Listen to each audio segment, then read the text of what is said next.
Sa ngalan ng Ama at ng Anak at ng Espiritu Santo. Amen. Sumainyo ang Panginoon. At sumaiyo rin. Tayo po ay nasa ikatlong linggo ng ating pong 40 araw na paghahanda o Kwaresma.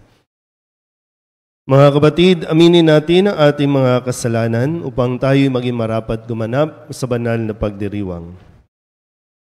Inaamin ko sa makapangyarihang Diyos at sa inyo mga kapatid, na lubha akong nagkasala sa isip, sa salita at sa gawa, at sa aking pagkukulang.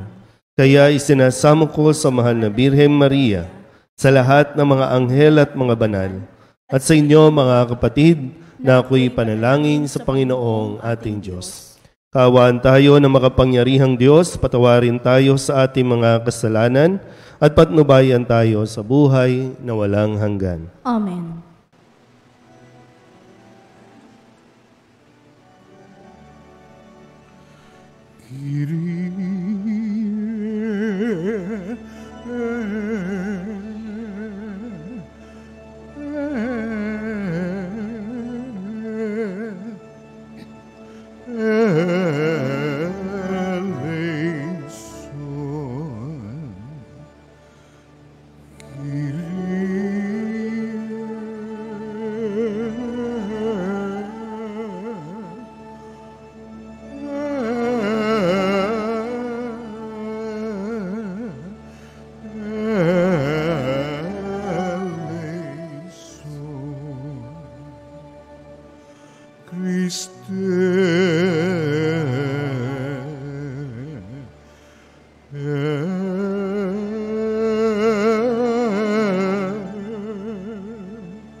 Manalangin tayo.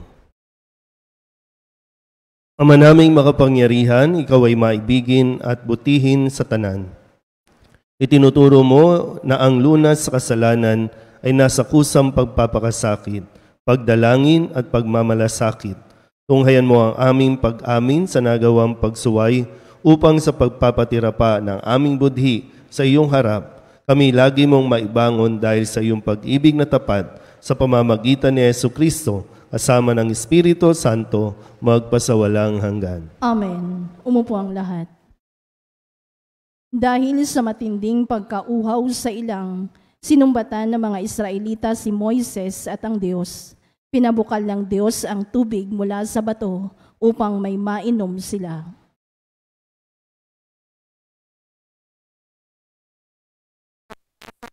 Sa aklat ng Exodo. Noong mga araw na iyon, talagang uhaw na ang mga Israelita. Kaya sinumbatan nila si Moises. Inialis mo ba kami sa Ehipto para patayin sa uhaw, pati mga anak namin at mga hayop? Kaya taimtim na nanalangin si Moises sa Panginoon. Ano ang gagawin ko sa mga taong ito? Ibig na nila akong batuhin.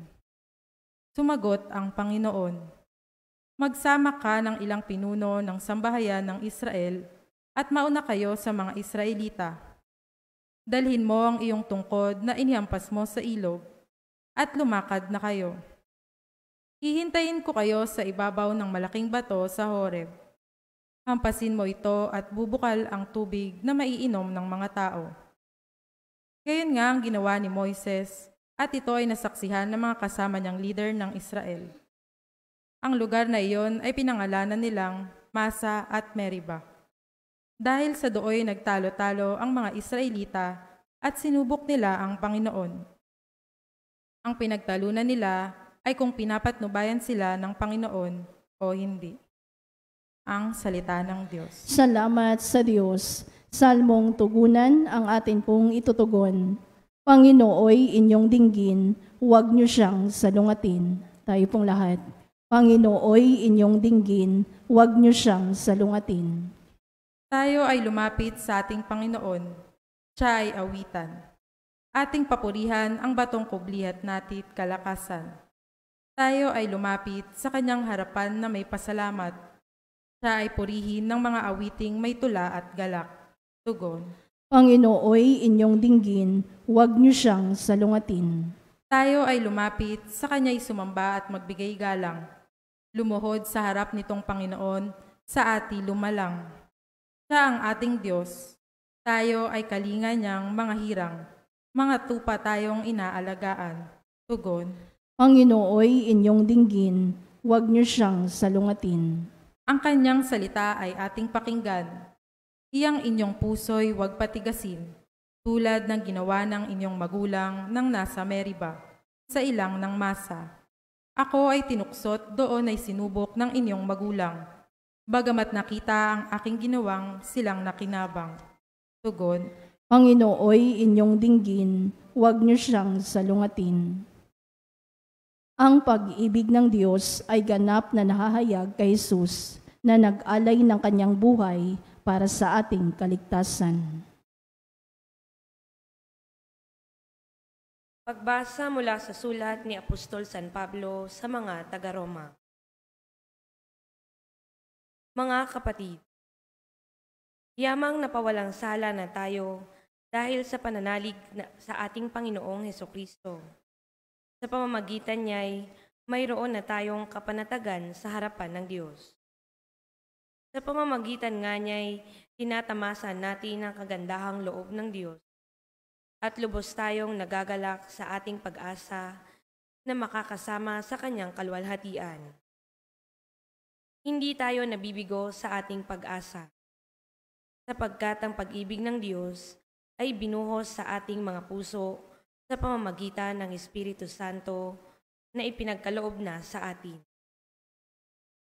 Sapagkat noong tayo'y mahihina pa, namatay si Kristo sa takdang panahon para sa mga makasalanan. Mahirap mangyaring ialay ni numan ang kanyang buhay alang-alang sa isang taong matuwid. Bagamat maaaring may mga has na gumawa nito alang-alang sa isang mabuting tao. Ngunit ipinadama ng Diyos ang kanyang pag-ibig sa atin nang mamatay si Kristo para sa atin nung tayo'y makasalanan. Ang salita ng Diyos. Salamat sa Diyos. Tumayo ang lahat. Aming pinanalalaginan, tagapagligtas ng tanan, Panginoon, kami bigyan ng tubig na bumubuhay upang kami di mauhaw. Sumainyo ang Panginoon. At sumayo rin. Ang mabuting balita ng Panginoon ayon kay San Juan. Papuri sa iyo, Panginoon. Noong panahong iyon, dumating si Jesus sa isang bayan sa Samaria na tinatawag na Sicar, malapit sa bukid na ibinigay ni Jacob sa kanyang anak na si Jose. Dito matatagpuan ang balon ni Jacob. Umupo si Jesus sa tabi nito sapagkat siya'y napagod sa paglalakbay. Halos katanghaliang tapat na noon. May isang Samaritanang dumating upang umigib. Sinabi ni Jesus sa kanya, Maari bang makiinom? Wala noon ang kanyang mga alagad sapagkat bumili ng pagkain sa bayan. Sinabi sa kanya ng Samaritana, "Kayo'y Hudyo at Samaritana ako. Bakit kayo humihingi sa akin ng inumin? Sapagkat hindi nakikitungo ang mga Hudyo sa mga Samaritano." Tumagot si Jesus, "Kung alam lamang ninyo kung ano ang ipinagkakaloob ng Diyos at kung sino itong humihingi sa inyo ng inumin, marahil ay kayo ang hihingi sa Kanya at kayo na may bibigyan niya ng tubig na nagbibigay buhay." "Ginoo," wika ng babae, "malalim ang balong ito at wala man lamang kayong panalok. Saan kayo kukuha ng tubig na nagbibigay buhay? Higit pa ba kayo kaysa aming ninunong si Jacob na nagbigay sa amin ng balong ito? Uminom siya rito pati ang kanyang mga anak at ang kanyang mga hayop." Sumagot si Jesus, ang uminom ng tubig na ito'y muling mabubuhay. Ngunit ang uminom ng tubig na ibibigay ko ay hindi na muling mauuhaw. Ito'y magiging isang bukal sa loob niya, babalong at magbibigay sa kanya ng buhay na walang hanggan.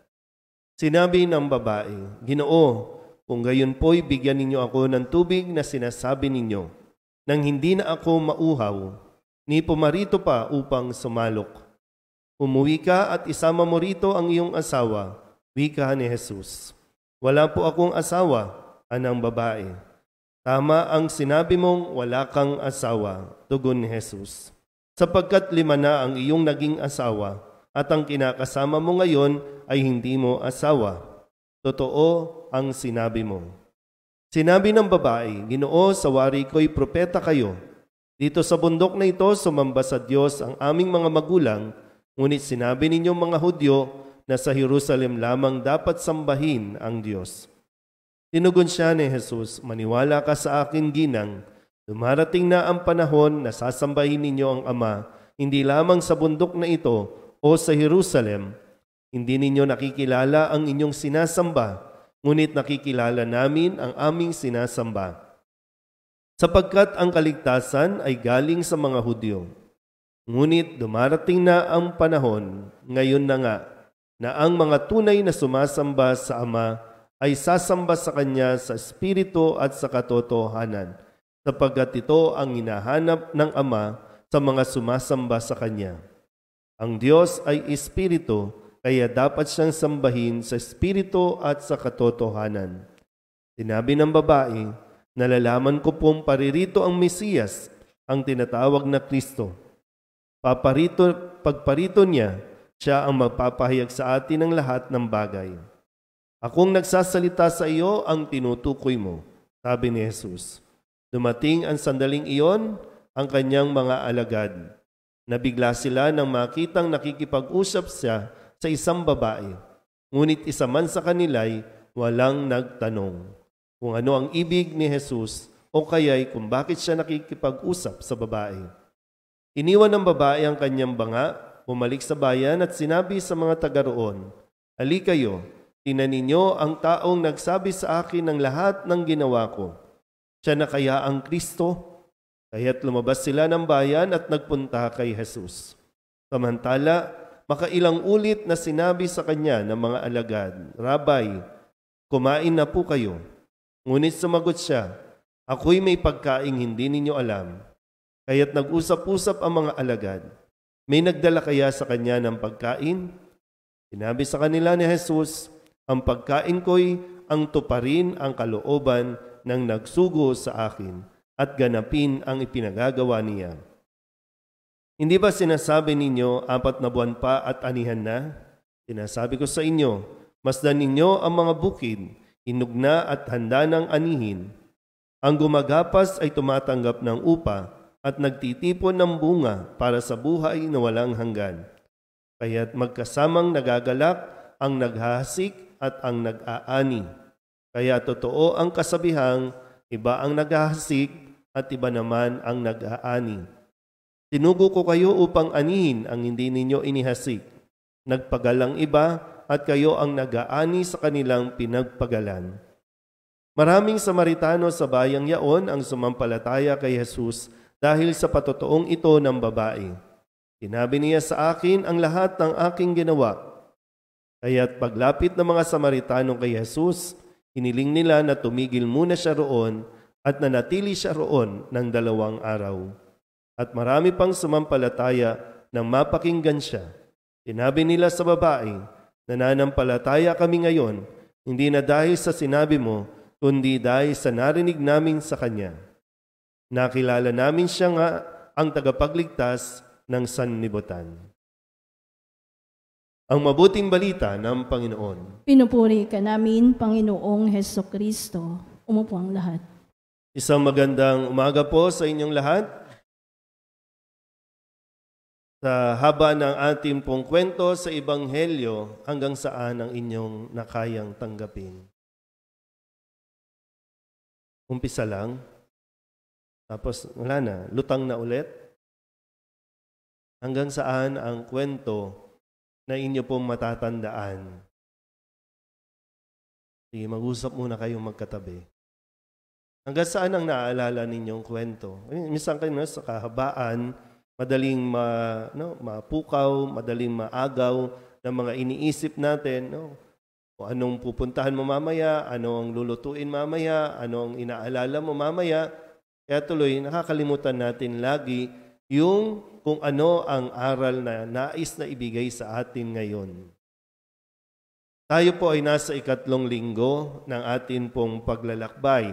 Iba't ibang lugar, iba't ibang venue o destinasyon ang atin pong pinupuntahan o kung saan tayo dinadala ni Jesus para ipaunawa lang sa atin at maipaintindi kung gaano tayo kahalaga, kung gaano tayo kamahal ng Diyos. Sabihin nyo nga sa katabi ninyo, mahal ka ng Diyos. Tingnan po, balikan ko lang ng konti, no? Kasi iba pag 6 a.m., yung batch ng 6 a.m., yan, medyo mga senior na yan, no? Kaya kahit anong tanong ko, hindi na naman makakasagot yan. Kaya dito na lang ako, no? Review lang tayo ng konti. Noong unang linggo, tayo po ay dinala sa isang disyerto at ipinaalala sa atin yung karanasan ni Jesus na maging si Jesus ay tinukso. Maging si Jesus, ha? At ang bawat panunukso na kanyang naranasan ay naranasan at nararanasan natin ngayon. Pero hindi ibig sabihin, hindi natin kakayanin tanggihan o labanan ang inaalok ng tukso. Tukso sa kapangyarihan, tukso sa kayamanan, tukso sa kasikatan. Itong tatlong ito, no? Favorite itong gamitin ng demonyo. 2 linggo, dinala naman tayo sa bundok kung saan ipinakita sa mga alagad ang kaluwalhatian ni Jesus, yung pagbabagong anyo. Pero importante doon ay yung mensahe na sinabing, ito ang pinakamamahal kong anak, pakinggan ninyo siya. O ngayon naman, punta naman tayo sa isang bayan sa Samaria. At specifically, yung lugar na kung saan mayroong balon ni Jacob. Anong mayroon sa balon?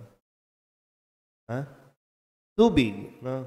Balon. Naupo si Jesus doon sa balon kung saan paparating ang isang Samaritana, isang babae. Pag sinabing Samaritana, itinuturing ito ng mga Hudyo na makasalanan. Outcast, hindi pinapansin, mababang uri. Samaritana na, babae pa. Pero dito po ay rinig ni Jesus yung kultura o yung batas nila na bawal makipag-usap ang isang lalaking Hudyo sa isang babaeng Samaritana. Pero tinanggal yun ni Jesus. Siya mismo ang nag-initiate. Siya mismo ang nanguna para makipag-usap sa babaeng ito. Na, kung titingnan natin sa konteksto natin, nasa balon, ang babaeng ito ay may pagkauhaw. Tanungin niyo nga ulit yung katabi ninyo, uhaw ka ba? Pwede, saan ka uhaw? No? Saan ka nauuhaw? Kung yung panunukso, uhaw ka ba sa kapangyarihan? Uhaw ka ba sa pera? Uhaw ka ba sa pansin? Saan dyan? Kasi pag hindi mo natukoy kung saan ka uhaw, hindi mo malalaman na lumulubog ka na sa pagkauhaw na yan na umaabot sa pagtalikod natin sa Diyos. Kasi nga, yung pagkauhaw, pipilitin mong mapahid o matanggal yung iyong pagkauhaw. Tingnan natin yung mga karanasan natin. Kung uhaw ka kasi ito pong babae, narinig nyo naman, no? Sabi dito, nung sinusubukan ni Jesus na sabihin, sige, umuwi ka, dalhin mo dito yung asawa mo. Ama namin, sabi mo, wala pa akong asawa. Sambahin ang ngalan wala mo. kang asawa. Mapasa amin ang kaharian. Ang anim na sundin yung ang loob mo kinakasama dito sa lupa para nan sa langit. Kinakasama. Bigyan Malinaw mo kami yun, ngayon ng aming pag hindi kakanin kasal, sa araw-araw. Kinakasama At yan. patawarin mo kami sa aming Hindi mga yan sala. asawa. Para ng Kahit may anak pa, pagpapatawad ha? namin sa Kahit may anak pa, nagkakasala sa amin. hindi mag-asawa At huwag yan. mo kaming ipahintulot sa tukso. Kinakasama ang tawag At ihadya mo kami Live-in sa lahat partner. ng masama. Pero sabi nga, nakailang lalaki itong babaeng ito na para sabihin natin, palipat-lipat, papalit-palit, o pwedeng yung ibang lalaki namatay na, yung ibang lalaki iniwan na siya, o kaya tinapos na yung relasyon. Pero hindi siya natitigil na maghanap ng lalaki. Kasi nga, may pangangailangan siya sa lalaki. Uhaw sa lalaki. Uhaw sa pagmamahal. Uhaw sa pansin. Sumasa langit ka, sambahin ang ngalan mo. Mapasa amin ang kaharian. Uhaw ka ba? Sundin ang loob mo dito sa lupa para nan sa langit. Tingnan natin. No? Bigyan mo kami ngayon ng aming kakanin sa araw-araw. No? At patawarin mo kami sa aming mga ang sala. pumawi Para ng ng pagpapatawad pagkauhaw namin sa ng nagkakasala babaeng sa ito. amin. At huwag mo kaming At sinasabi ipahintulot din sa sa tukso. atin, At Jesus ihadya lang mo din kami talaga ang sa lahat ng makapagpupuno masama. ng ating mga pagkauhaw. Yung ating mga hinahanap na kahit anong gawin natin, kahit ilang galon ng pundador, ng emperador ang inumin mo, hindi mapapawi yung pagkauhaw mo yan. Hahanap at hahanap ka, dadagdag ka ng dadagdag lang dyan. Dati isang bote lang, ngayon isang case na. Bukas 3 case na. Kasi meron kang hinahanap lagi. Kahit na pagkauhaw mo na naboboard ka, gusto mo lang naman maglibang, kaya dati karakrus lang, ngayon kasino na. Kasi binabalik-balikan mo yung akala mong makakapawi ng pagkauhaw mo. Lalo tigit sa relasyon, sa lalaki man o sa babae, magpapapalit-palit ka lang, pero hindi mo matukoy bakit may kulang. Yung hindi na fulfill, no? Yung hinahanap mo, hindi talaga eh. At ang sinasabi sa atin, ito lang talaga, si Kristo lang talaga. Kapag natanggap mo o tinanggap mo ang pag-ibig ng Diyos, sapat na yan at masasabi mong, okay na ako. Tanong, tinanggap na ba natin si Jesus?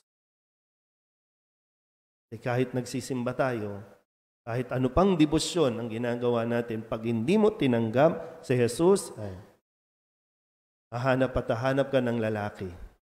Papatol sa iyo o papatulan mo.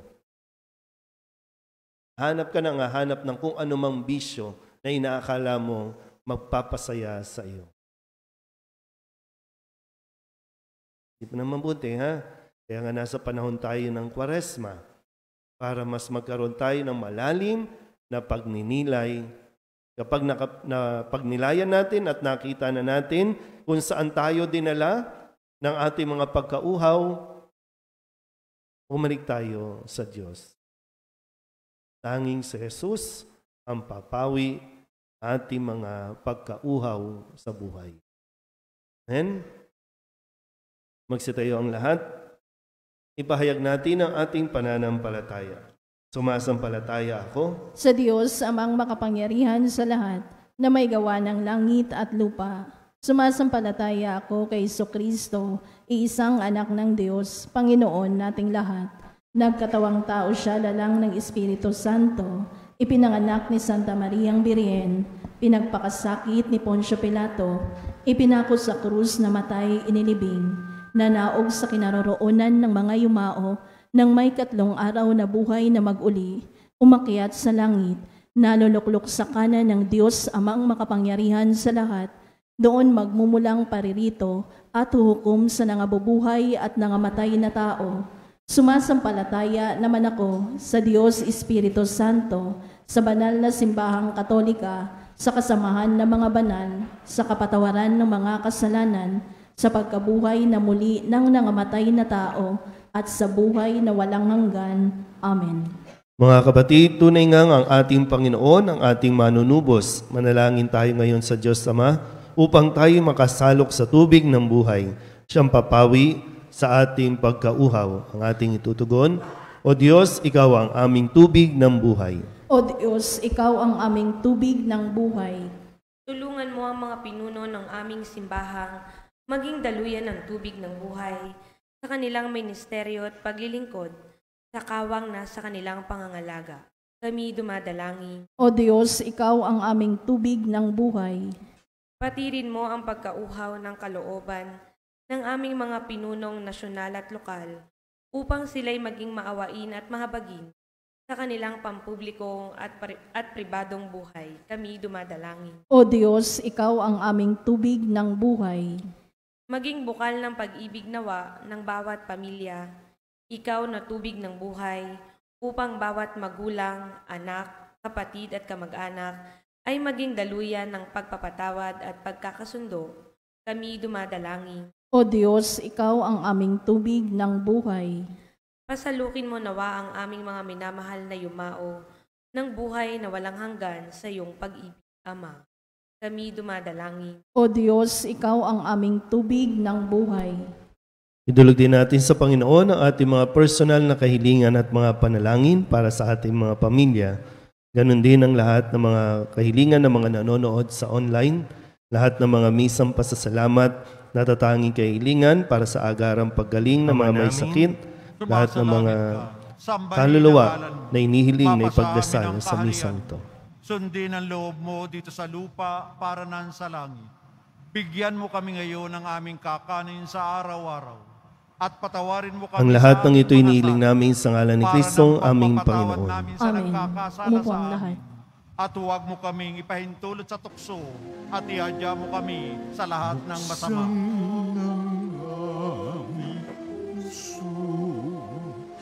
Turuan mong mag-alala sa bawat pagkukuro, lahat ay makayakan.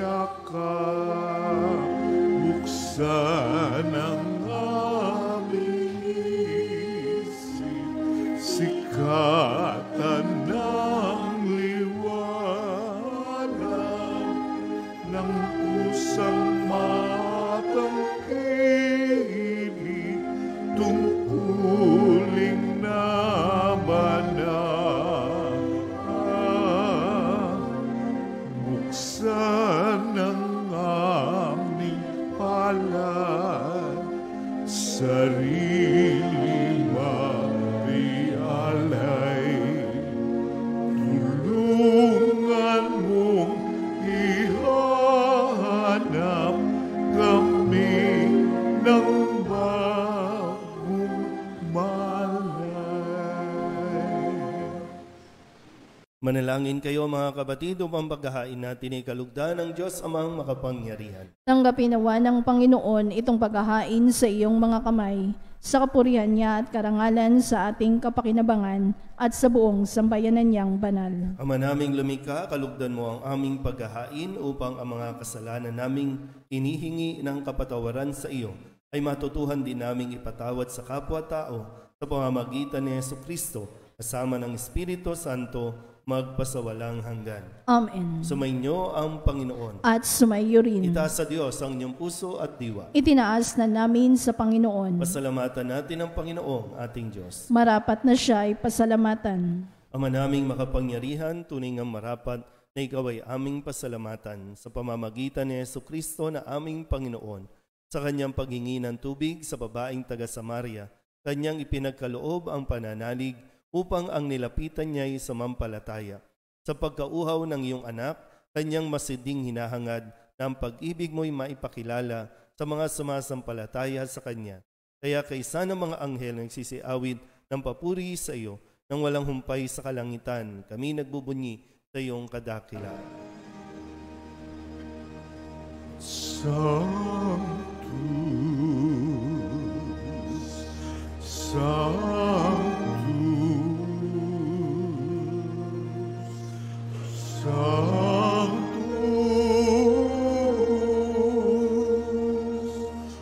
Dominus Deus Sabaoth, plenitude celi, et terra gloria tua. Hosanna in excelsis, benedictus in nomine Domini, Hosanna in excelsis.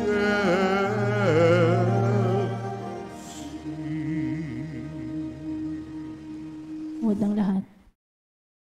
Ama naming banal, ikaw ang bukal ng tanang kabanalan, kaya't sa pamamagitan ng iyong Espiritu, gawin mong banal ang kaloob na ito upang para sa aming maging katawan at dugo ng aming Panginoong Hesukristo. Bago niya pinagtisang kusang loob na maging handog, hinawakan niya ang tinapay, pinasalamatan kaniya, pinaghati-hati niya iyon, iniabot sa kanyang mga alagad at sinabi, "Tanggapin ninyong lahat ito at kanin, ito ang aking katawan na ihahandog para sa inyo."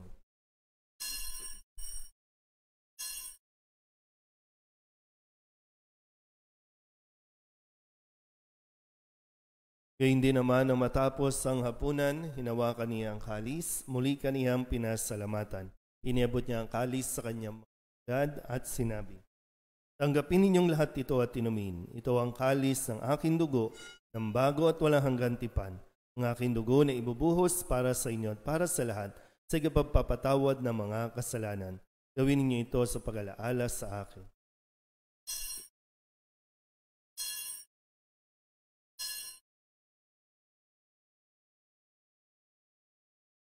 Ipagbunyi natin ang misteryo ng pananampalataya. Si Kristo ay namatay, si Kristo ay namuhay, si Kristo ay babalik sa wakas ng panahon.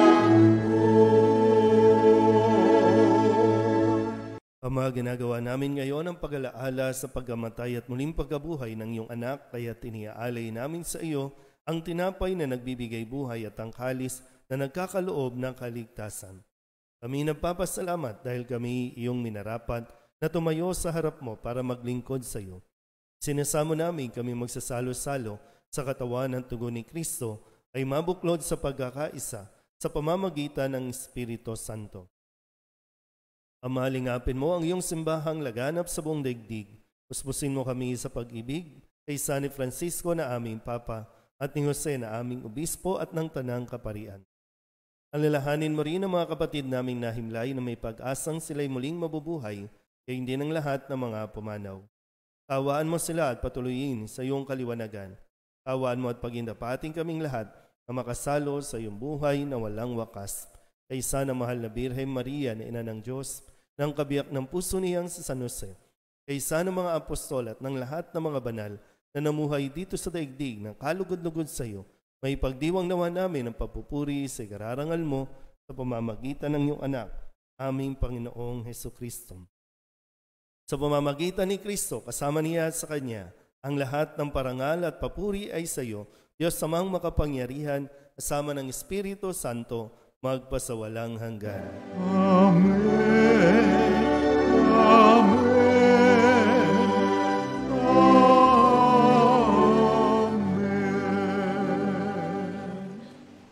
Buong kababaang loob tayong tumawag sa ating Panginoon ng Ama namin. Ama namin, Sumasalangit ka, sambahin ang ngalan mo, mapasa amin ang kaharian mo, sundin ang loob mo dito sa lupa para nan sa langit. Bigyan mo kami ngayon ng aming kakanin sa araw-araw, at patawarin mo kami sa aming mga sala, para ng pagpapatawad namin sa nagkakasala sa amin, at huwag mo kaming ipahintulot sa tukso, at iadya mo kami sa lahat ng masama. inihiling namin kami ihadiya sa lahat ng masama, pagkalooban ng kapayapaan araw-araw, iligtas sa kasalanan at ilayo sa lahat ng kapahamakan.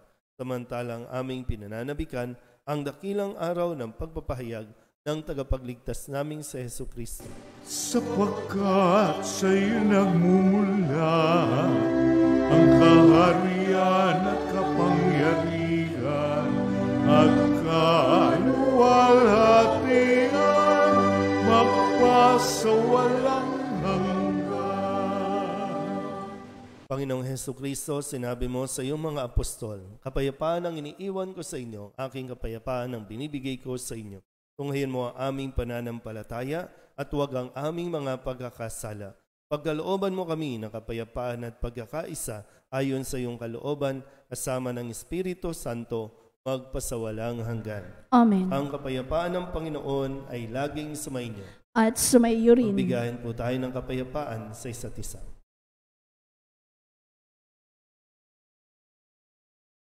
Kordero ng Diyos na nag-aalis ng mga kasalanan ng sanlibutan, maawa ka sa amin. Kordero ng Diyos na nag-aalis ng mga kasalanan ng sanlibutan, maawa ka sa amin. Kordero ng Diyos na nag-aalis ng mga kasalanan ng sanlibutan, ipagkaloob mo sa amin ang kapayapaan. Lumuhod ang lahat. Ito ang kordero ng Diyos.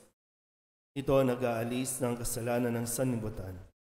Palad ang mga inaanyayahan sa kanyang piging. Panginoon, hindi ako karapat-dapat na magpatuloy sa iyo, ngunit sa isang salita mo lamang ay gagaling na ako. Katawan ni Kristo. Amen.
Tubig ng buhay, paglalakbay, patungo sa bagong buhay. O Jesucristo, aming gabay, basbasan mo ang aming alay. Bukal ng liwanag, nagbibigay ilaw sa mga bulan. Kami lumalapit sa iyong batis upang makakita. Tubig ng buhay, paglalakbay, patungo sa bagong buhay. O Jesucristo, aming gabay, basbasan mo ang aming alay. Basbasan mo ang aming alay.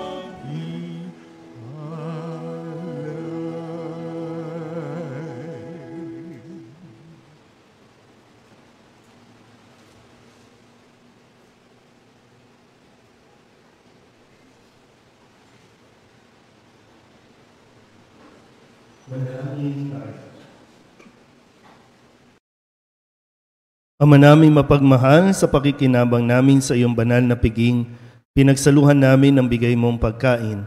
Ang ginaganap namin ngayon sa pagdiriwang ay lubos nawang mangyari sa gawain namin araw-araw sa pamamagitan ni Jesucristo kasama ng Espiritu Santo magpasawalang hanggan. Amen. Umupo ang lahat. Ang ating pong second collection ay para sa alay kapwa.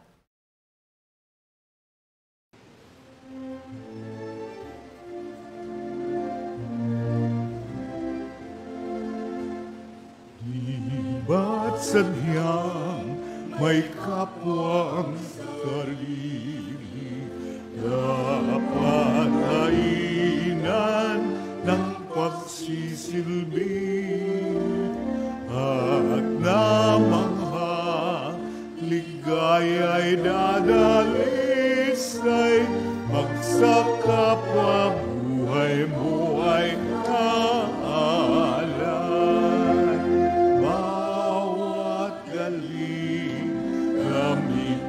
sa paglingap, laging damhin kung may naghihirap. At tandaan, ganyan pagmamahalan, unang-unang batas ng kabanalan.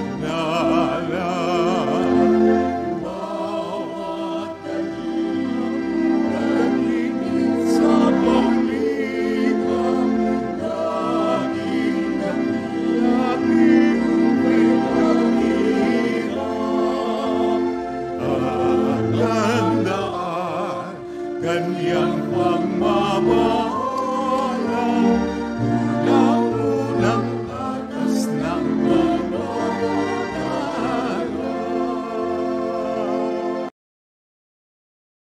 Sumainyo ang Panginoon At sumayo rin. at pagpalain kayo ng makapangyarihang Diyos, Ama at Anak at Espiritu Santo. Amen. Tapos na ang banal na misa, humayo tayo sa kapayapaan ni Kristo. Salamat sa Diyos. Magandang umaga po. Morning, Father.